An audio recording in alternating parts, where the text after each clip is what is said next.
Dat naar de rand insteken, dat is gevaarlijk. Dus je krijgt de kantjes aan. Ja, ik moet even onder de kraai.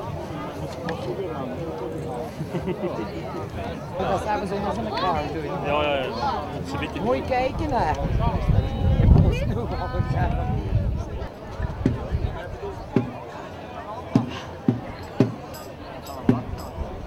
Zo, laat de spineren. Sint-Jan, Nieuwstad. Nummer 25, Sint-Lambertus, Broekzitter. Nummer 26, Sint-Odilia, Osperdijk. Nummer 27, Sebastianus, Heerlen. Nummer 29, Sint-Sebastianus, Herkenbos. Weet ik toch mee. Moet dat niet weten. Denk aan de 50 meter afstand. Nee, dat maakt het niet uit. Dus We zijn anders is er niks aan te doen. We zijn afhankelijk van die anderen. Ja. Proberen. Maar het gaat niet altijd, hè?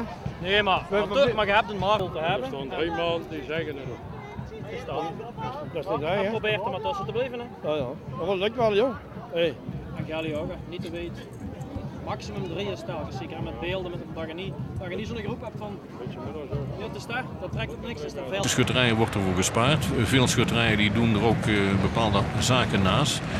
Bijvoorbeeld ophalen van oud ijzer, het ophalen van oud papier, het houden van loterijen.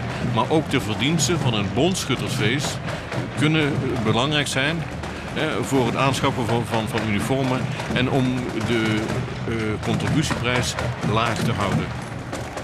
En zo zitten we in Grote Broggel bij Sint-Sebastianengilde. Nog een Sint-Sebastiaan met ook vadeldragers. Een mooi trommelkorps. Ze wonnen het OLS al in 1987. Is het al campen, Grote Broggel? Nou, net niet. Nee. Het is meer bij Bree. Bij Bree, ja. Ligt het tegen.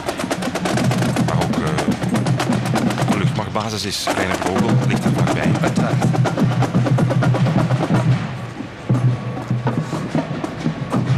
En Sint-Sebastiaan gaat mee als beeldje bij deze schutterij.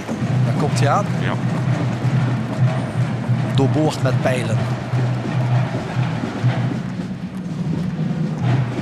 Met het koningspaar Els Morris en Dirk Banken.